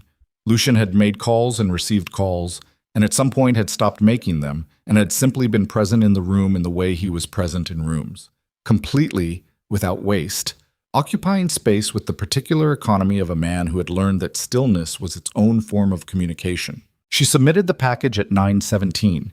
She leaned back in the chair and looked at the ceiling and let herself feel, for exactly 10 seconds, the specific quality of having finished a thing that had needed finishing. Then she straightened up and looked at Lucien. He was watching her from the second chair. He had not slept. She could see the evidence of it in the set of his face. Not deterioration, not in a man with his discipline, but a thinning of the controlled surface that came with sustained effort over too many hours. The specific transparency that exhaustion produced in people who did not usually allow transparency. "It's filed," she said. "I know. I watched you file it." The regulatory body in the jurisdiction has a 48-hour acknowledgement window. After acknowledgement, the formal request goes to the receiving institution. Timeline from there depends on their cooperation protocols. She looked at the laptop. Best case, we have account identification within 5 business days. Worst case, 3 weeks. And the recovery probability you gave me earlier? Still 55%, she said. Filing the package correctly and within the window improves it to 58. She paused. I filed it correctly. Something moved in his face. The precursor, again. She was beginning to understand that this was simply how it looked on him. Not the expression itself, but the moment before it, the almost there quality that was perhaps more honest than the expression would have been. Yes, he said. You did. The room was quiet. Outside the atrium, the morning was fully established. Pigeons moving along the ledge of the building across the way with their purposeful, bobbing indifference to everything that was not immediately beneath their feet. She watched them for a moment, thought about the fact that she had been awake for, she counted backward, approximately 28 hours, with the exception of the 3 hours that may or may not have constituted sleep the previous night. Thought about the arm, which was informing her of its existence with increasing insistence. I need to tell you something, Lucy Miss said. She looked at him. Carver, he said. He started talking again at 6 this morning. His lawyer advised cooperation. He held her gaze. What he gave us was more than I expected. He had documentation of his own, records he had kept as insurance, the same instinct Price had, both of them building their exit archives in parallel without knowing the other was doing it. A pause. His documentation includes the jurisdiction routing for the 940, not the specific account identifiers, but the routing pathway, which, combined with what you have in the filing package, narrows the receiving institutions from a field of several dozen to a field of 3 or 4, Elena said. Yes. She turned back to the laptop. I can amend the filing package before the acknowledgement window opens. If I add the routing pathway from Carver's documentation as supplemental evidence, the request becomes targeted rather than general. The receiving institution identification moves from 5 business days to probably 48 hours. She was already typing. Send me what Carver gave you. Elena. His voice was the version that stopped her. She looked up. It's 9:20 in the morning, he said. You've been working for 28 hours. The amendment window closes at end of business today, he said, which is 7 hours from now. She looked at him. Eat something that isn't what Voss left 2 hours ago, he said. Sleep for 3 hours. Come back and amend the filing. He held her gaze. The window will still be open. She sat with this. She ran the arithmetic, not the filing arithmetic, but the other kind, the calculation she had been running since before she could remember running it, the one that measured available resources against required output and determined the minimum allocation necessary for continued function. The calculation that had produced the stitching at 2 in the morning, the 4:15 submissions, the 6 weeks of cross-reference logs on top of a full workload, the accumulated architecture of a life managed at minimum viable self-maintenance. She looked at the calculation and she looked at him, and she thought about the conversation in the garage. I've spent a long time managing exactly how much space I take up. And she thought about the fact that the shelf was empty and the door was open, and the person sitting across from her was not asking her to be less than she was. He was asking her to be enough to continue. 3 hours, she said. 3 hours, he confirmed. She closed the laptop. She stood, and the movement produced a comprehensive audit from her body of every system that had been running on override since the previous morning. Legs, back, the arm, the specific deep ache of 28 hours of sustained analytical effort that lived behind her eyes and at the base of her skull. She registered all of it the way she registered account discrepancies, noted, logged, to be addressed. She looked at the second chair, the one Lucien had been occupying for 4 hours, and then at the narrow bed in the residence room's sleeping area that she had not used. The chair can't have been comfortable, she said. It wasn't, he said. There's a couch in the secondary office on 37. I know. You could have used it. I know, he said again. She looked at him. He looked back at her with the full, unmanaged quality of a man who had made a choice and was not going to obscure the making of it. He had stayed in the room because he had wanted to be in the room. And the reason he had wanted to be in the room was the reason she had stopped pretending she didn't understand. And the space between them in the morning light of the 38th floor residence held both of these facts without requiring either of them to perform anything about it. She went to sleep. 3 hours and 12 minutes later, she woke up, which was close enough, and she got up and washed her face and redressed the arm with the last of the medical kit supplies and went back to the desk and amended the filing package with the routing pathway from Carver's documentation, which Lucien had sent to her secure address while she slept. The amendment took 1 hour and 40 minutes. She submitted it at 2:14 in the afternoon, well inside the window. Then she went to find Lucien. He was on the 37th floor in the secondary office, and he was not alone. Oso was there, with the cut above his eyebrow finally properly dressed. Someone had done it while Elena slept, the butterfly strips neat and parallel. And a man she had seen twice before whom she now understood to be the organization's primary legal contact. A compact man in his 60s named Oral, who had the eyes of someone who had spent 40 years in rooms where nothing was what it appeared and had made his peace with this. They were looking at a document on the desk, and when Elena came in, all three of them looked at her, and Aurel looked at her for a moment with an expression that she could not immediately classify. "Ms. Ashcroft," he said, "I've been reviewing your filing package. And? It's exceptional work." He said it the way a doctor said a test result, informationally, without theater. "The supplemental routing evidence is particularly strong. You've given the regulatory body very little room to decline the request." He paused. "I have some questions about the methodology you used to access the dead drop server." She looked at him, then at Lucien. Lucien's expression said, "I told him what was necessary." "Ask them," she said. Oral asked them. They were precise questions, the questions of a man who needed to understand not just what had been done, but how it had been done, and whether it could be defended. And Elena answered them with the same precision, and at the end of the exchange, Oral was quiet for a moment, and then said, "The access was unauthorized under the letter of the relevant statutes. However, the file deleted was itself the product of criminal activity, specifically, the unauthorized copying and intended distribution of proprietary financial documentation obtained through a criminal conspiracy. There is a reasonable argument that the deletion constituted remediation of an ongoing criminal act rather than commission of a separate offense." He paused again. "It's not airtight." "No," Elena said, "but it's better than the alternative." Which was allowing the disclosure to proceed. "Which was allowing the disclosure to proceed," she confirmed. Aurel looked at her for another moment. Then he looked at Lucien in the particular way of a lawyer looking at a client when the client has acquired something that the lawyer had not previously accounted for.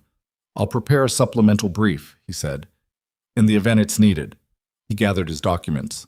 He left. Also left shortly after, with the brief nod of a man who communicated in the language of necessary acknowledgement and considered anything beyond that an extravagance.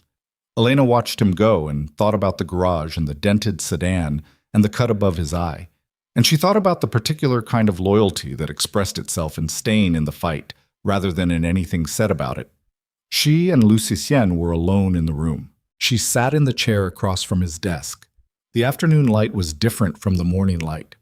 Warmer, more direct, coming through the windows at an angle that showed the dust in the air and the slight imperfection in the window glass and all the ordinary textures of a room that was used and real. "The amendment's in," she said. "I saw. Oral's brief will cover the server access if it comes up." "Yes. The Carver Cooperation Agreement. Oral will need to formalize that before the regulatory body's acknowledgement comes through, so the routing pathway evidence has clear provenance." She looked at him. "That's probably a 48-hour task." "Oral knows," Lucien said. "He's already started it." She nodded. She looked at the window. She thought about the things that were finished and the things that were still moving and the distinction between them, which was the distinction between what she could control and what she had set in motion and now had to allow to move at its own speed through systems and processes that would not hurry for her. "Price," she said. "Yes." "What happens to her?" She paused. He was quiet for a moment. Not the deciding kind of quiet. The thing had already been decided. She understood that. The kind of quiet that preceded saying a thing out loud for the first time. "She'll be moved," he said. "Out of the city. Out of the country, eventually. There are people who handle this kind of thing. She won't be in a position to do what she did again." He looked at Elena. "She won't be in a position to do much of anything." Elena held his gaze. She thought about Price in the garage, the composure, the small canister, the prepared secondary exit, the 9 years of accumulated institutional knowledge weaponized against the institution that had housed it. She thought about the photograph. The message from Price's own contact number, deliberate and personal. "You should have stayed on the 4th floor." She thought about what staying on the 4th floor would have looked like. The corner desk, the careful distance. The circle kept small enough that breakdowns could be managed without witnesses. She was not going to mourn Price's outcome. She was also not going to pretend the outcome was clean. "The 940,000, she said. "We'll get most of it back." "Probably." She paused. "The 300 and some that we don't. That's the cost of the 8-minute gap." "Yes, that's on me," she said. He looked at her. "No." "The schema was in the documentation I compiled. If I had mapped the secondary liquidation pathway completely in the initial pass..." "Elena," his voice was flat and final. "You compiled 22 pages of documentation in one night on a system that you were not authorized to audit, on a scheme that had been running for 2 years without detection, while managing the daily workload of your position. The 8-minute gap is the gap between when I put people in position and when Price moved. That's an operational failure, not an analytical one." He held her gaze. "It's on me." She looked at him. She thought about the arithmetic of blame, which was a calculation she was familiar with. The impulse to absorb responsibility as a form of control, because if the failure was hers, then the next failure could be prevented by being better, and being better was something she knew how to aim at. She thought about the fact that he was right. "All right," she said. "All right," he said. The afternoon settled around them. She became aware of the specific quality of tiredness she was in. Not the acute exhaustion of the previous night, but something deeper, the settling tiredness that came after sustained effort when the effort was finally structurally over. Not the work. The work would continue. There was always work. But the specific shape of crisis that had begun with a photograph and a number on a screen and a woman in a sub-level garage with a secondary exit planned, that shape was resolved. The remaining pieces were process, and process was something she understood how to inhabit without burning the way she had been burning. "There's something I haven't told you," Lucian said. She looked at him. "The cross-reference logs," he said. "The ones Voss flagged 4 months ago. The reason I told him to let you work." He was looking at her with the direct, unsparing attention she had been learning to receive without looking away from. 4 months before you found the discrepancy, I had begun to suspect there was something wrong in the accounts. Not specifically, not anything I could point to. An instinct, the kind that came from watching money move for 20 years and recognizing when the movement had a quality it shouldn't have. He paused. I had asked Voss to watch for any analyst who began running non-standard queries, not to interfere, just to watch. Elena was very still. "You were the only one," he said. "In 4 months, you were the only person on the 4th floor or above it who ran a non-standard query without being asked to." She processed this. "You were waiting for someone to find it. I was waiting to see if anyone would." He held her gaze. "There's a difference." She thought about this difference.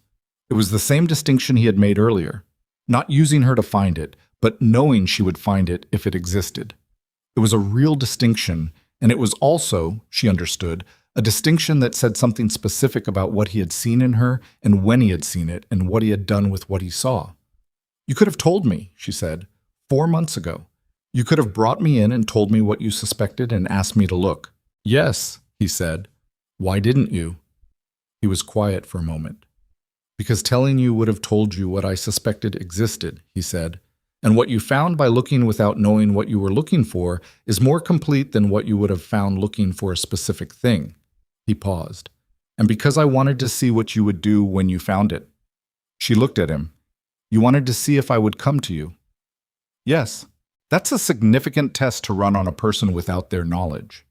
Yes, he said again, without deflection and without apology, in the same way he said everything that was true. She thought about this for a long time.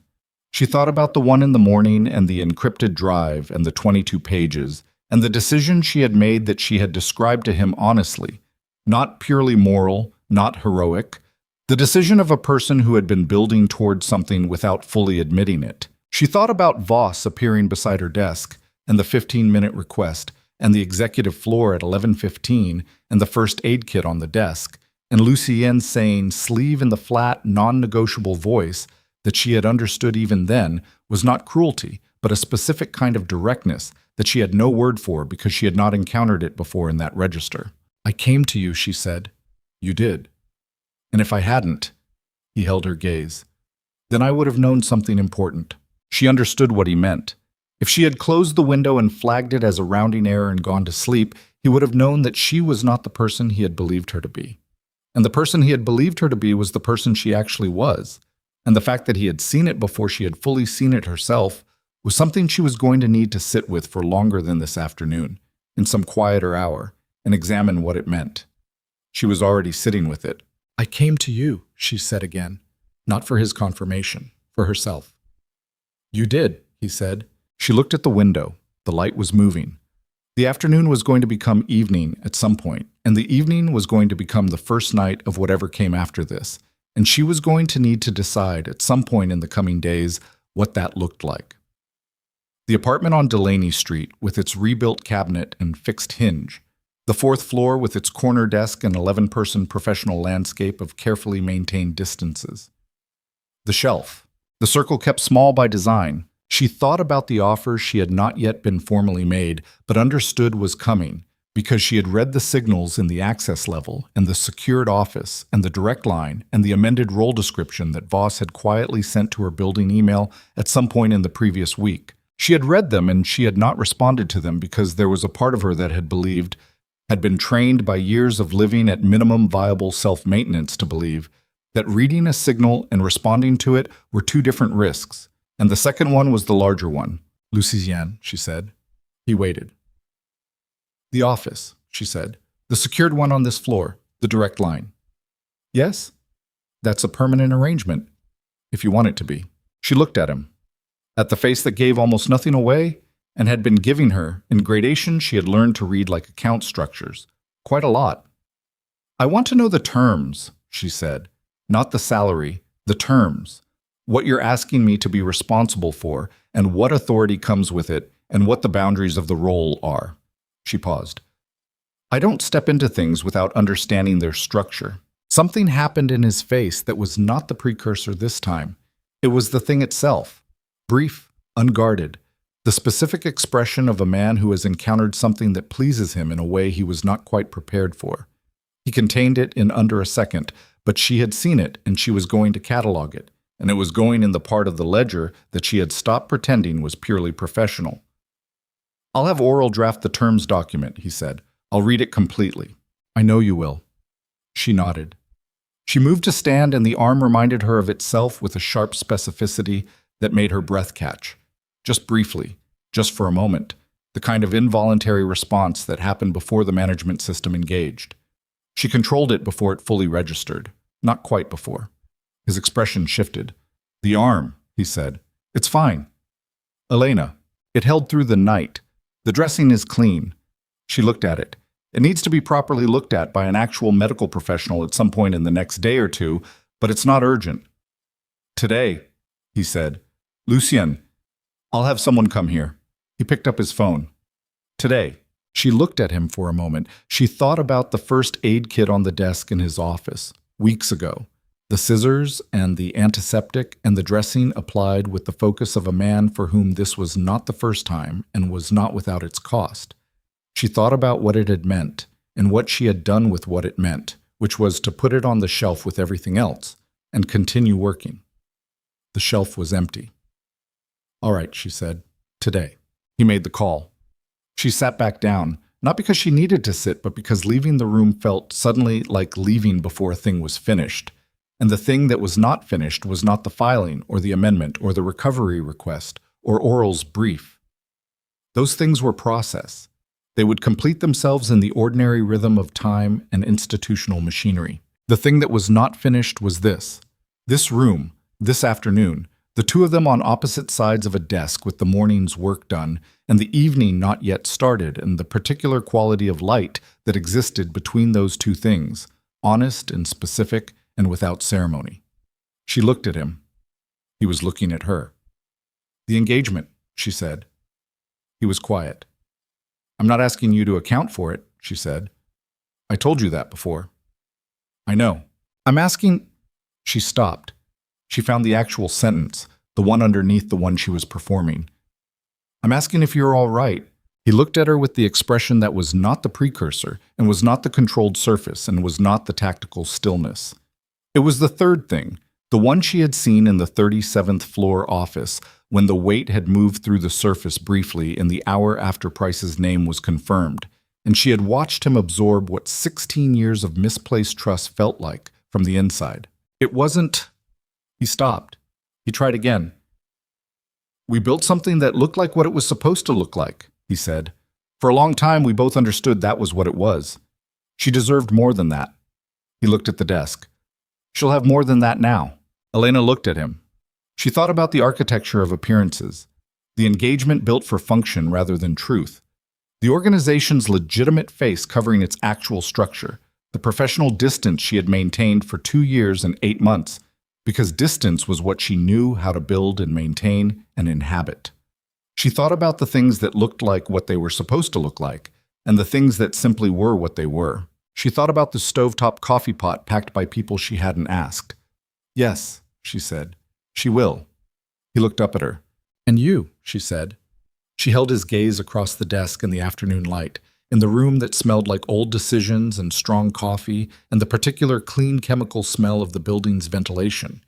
And she said it without managing it, without the careful professional distance, without the apparatus of self-protection she had built and maintained and was now, in pieces, setting down. "You deserve more than that, too." The room was very still. Lucien looked at her for a long moment, the full, complete look, the one that did not ration itself or choose what to show. And what was in it was the thing she had been watching approach for weeks, arriving now, without ceremony, in an afternoon office with bad light and files on the desk, and both of them running on inadequate sleep and the residue of a night that had cost more than either of them had budgeted for. It was not the version that lived in easier circumstances. It was this version, real and specific, and without any of the surfaces that usually stood between people and what they actually felt. "I know," he said. The way he said everything that was true.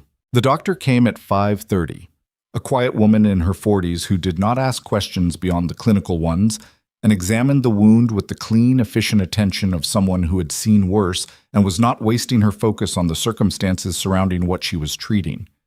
She declared the stitching sound, which Elena noted produced a very specific reaction in Lucien that he did not display and that she catalogued anyway. The doctor redressed the arm properly, left supplies, and gave instructions that Elena listened to completely and intended to follow, which was itself a change from the version of herself who had packed surgical thread in a bathroom drawer and called it preparation.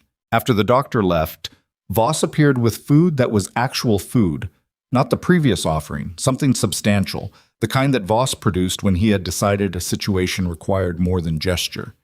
He set it on the desk between the two chairs with the quiet competence of a man who had been managing the logistics of Lucien Armand's life for long enough to understand what each situation required, and had decided this situation required feeding. Elena looked at the food. She looked at Voss. "Thank you," she said. Voss nodded.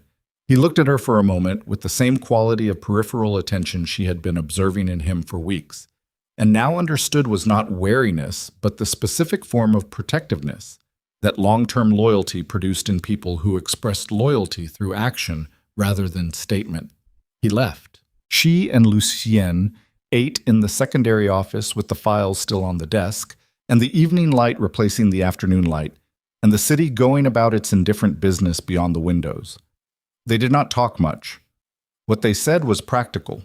The timeline for the regulatory response, the Carver Cooperation Agreement, the question of the fourth floor, and the 11 people who worked on it and what they knew and what they had been told about the events of the preceding days. Practical things. The kind that kept hands and minds occupied while something else settled quietly into place without being forced. She finished eating. She looked at the window. The light was almost gone now, the specific blue-gray of a city evening that was neither day nor night, but the honest threshold between them. "I'm going back to Delaney Street tonight," she said. He looked at her. "The building is clear," she said. "Price is handled. Our yield is handled. The remaining exposure is process, not threat." She met his eyes. "I need to go back to my apartment." He was quiet for a moment. "All right. Not because—" She stopped. Tried again. "I'm not going back because I want to put distance between what happened and what's next," she said. "I'm going back because I need to stand in my own kitchen for a while, in the space that got rebuilt." She looked at him. "Do you understand that?" He looked at her for a long moment. "Yes," he said. "I'll be back tomorrow at 7, she said. "Orel's terms document should be ready by then. I'll read it in the morning and we can discuss it in the afternoon." He nodded. She stood. She collected her laptop bag, her drive, the files she had been building during the amendment process. She put on her coat, the same one she had been wearing since the previous morning, which she was going to put directly in the washing machine when she got home, which was a thought so ordinary it felt almost dissonant in the context of the last 30 hours. She walked to the door. She stopped. "Lucien." He looked up from the desk. She thought about the first aid kit, the rebuilt cabinet, the question that was not a question. When did that happen? And the space he had given her rather than the pity she would have refused.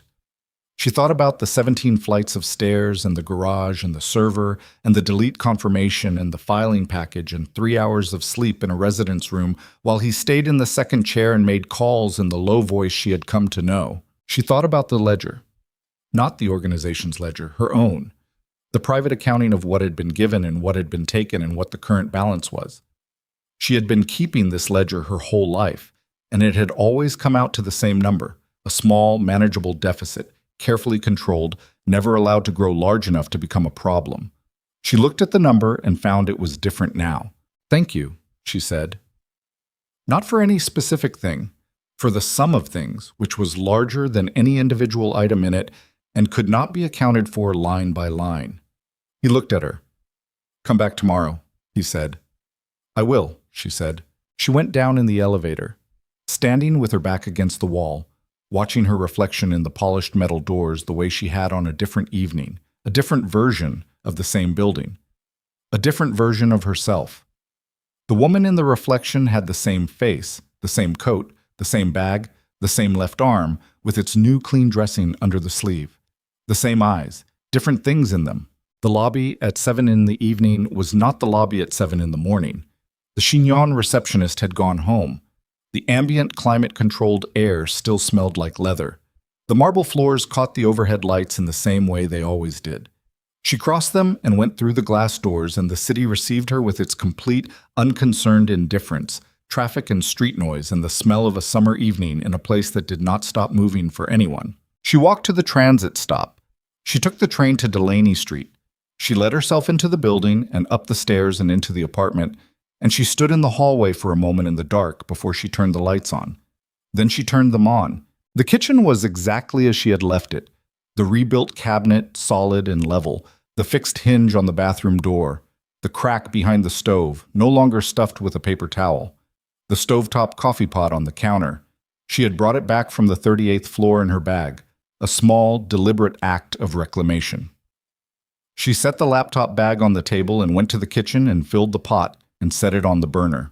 She stood at the counter while the water heated and she looked at the cabinet. She had stood here before, the evening after the men had come to fix it, and she had stood here longer than she meant to and had not been able to say what she was feeling except that the solidness of the cabinet was not what was making her feel it. She understood now what she had been feeling. She had been feeling the specific disorienting sensation of being seen by someone who had not been asked to see her, who had seen her and done something about what they saw without making her feel diminished by the being seen. She had not known what to do with it then. She was not certain she knew now. But she was less afraid of not knowing than she had been. The coffee was ready. She poured it. She carried it to the desk, her desk, in her apartment, with her second-hand lamp, and the crack in the wall that was no longer cracked and the window that looked onto the street below where ordinary people were living ordinary lives with ordinary problems that she had once envied without fully admitting the envy. She sat. She did not open the laptop. She drank the coffee and she looked at the window and she listened to the street sounds and she let herself be still in a space that was hers in the simple, uncomplicated sense of the word. Not the 38th floor residence, not the secured office with the direct line, not any of the various positions she had occupied in the last 30 hours in relation to other people and their crises. Just here. Just her. Just the coffee and the window and the cabinet that was solid and level and exactly where it was supposed to be. She thought about the terms document that Oral was drafting. She thought about what it would mean to read it and sign it and step fully into the thing she had been building toward without admitting she was building toward it. The authority and the exposure and the work that she was genuinely exceptional at and had been for a long time without anyone, including herself, giving it the full weight it deserved. She thought about what it meant to work for an organization whose nature she understood and had never pretended not to understand, and whether the ledger she kept on that understanding was a ledger she could continue to live inside of. She had been living inside it for 2 years and 8 months. She had made her peace with the shape of it in those 2 years and 8 months. Not because the shape was comfortable, but because the alternative shapes available to her had their own costs, and she had assessed them and chosen accordingly. She thought about price, about what 9 years of intimacy with a system looked like when the intimacy soured, about the question she had not asked and did not intend to ask, which was whether the same mathematics that had produced price could produce her, given enough time and enough pressure and enough accumulated grievance. She sat with this for a while. She did not look away from it. She concluded, in the quiet of the apartment on Delaney Street with the coffee cooling in her hands, that the difference was not moral certainty. She was not a person who trafficked in moral certainty. It was too expensive and too fragile, but something simpler and harder to name. Price had wanted out, had been building toward out for years, the exit architecture erected alongside the performance of commitment. Elena had never built toward out. She had built toward something, in the cross-reference logs and the encrypted drive, and the preparation that was not about the money, but about the system and the understanding of it. And what she had been building toward was not exit, but deeper in. She did not know exactly what that said about her. She suspected it said that she was in some fundamental way she had not previously been required to acknowledge, committed to something. Not loyalty in the abstract, not to an organization whose operation she understood clearly, but to the specific, intractable human problem of things being what they were supposed to be. Numbers that added up. Accounts that balanced. The 0.003% that mattered, because the things that seemed too small to matter were always the ones that held the most weight. She had spent her life attending to the 0.003% in various forms. She did not intend to stop. She finished the coffee. She washed the cup, actually washed it, with soap, at the sink, in the way she sometimes didn't when she was running on minimum viable maintenance. She dried it. She put it in the cabinet, the solid, level, rebuilt cabinet that was exactly where it was supposed to be. She went to bed before 10 o'clock, which was earlier than she had gone to bed and longer than she could accurately calculate. She lay in the dark and she listened to the street and she felt the arm, which ached in the deep, healing way rather than the sharp, informational way. And she thought about tomorrow and what it contained. The terms document, the afternoon conversation, the 72-hour window on the recovery filing that was already in motion through systems that would process it at their own pace and return a result she would deal with when it arrived. She thought about Lucien in the second chair, in the low light of the residence room at 5 in the morning, making calls in the voice she had come to know while she built a filing package that was going to recover most of what had been taken, and the specific quality of his presence in that room, which was not surveillance and was not management and was not the thing she had originally understood his attention to be, which was evaluation. It was simply someone being there. She had not had that in a long time. Longer than she could accurately calculate, which was itself the answer to a question she had been not asking for years. She did not reach for the shelf. The shelf was empty. She did not look at the door because the door was open and the air coming through it was what it was. And she was going to walk through it at 7 tomorrow morning and read a terms document and have a conversation in the afternoon and do her work and continue doing her work and find out, in the ordinary, accumulating way that things were found out, what was on the other side. Sleep came. She let it. The street outside went on about its business. The cabinet stood solid in the kitchen. The scar on her arm would be there in the morning. Smaller than it was, cleaner than it had been, the record of a night she had spent alone doing the next thing because the next thing was all there was. She would roll up her sleeve and look at it the way she looked at everything that had happened and been survived, which was with the flat, clear-eyed acknowledgement of a woman who had learned that survival was not the same as living, but was the beginning of it, and that the distance between the two was shorter than she had spent a very long time believing. In the morning she would get up. She would make coffee. She would go back to the work in the building and the person who had said come back tomorrow with the simplicity of a man who said what he meant and meant what he said and did not offer things he did not intend to follow through on. She would go back.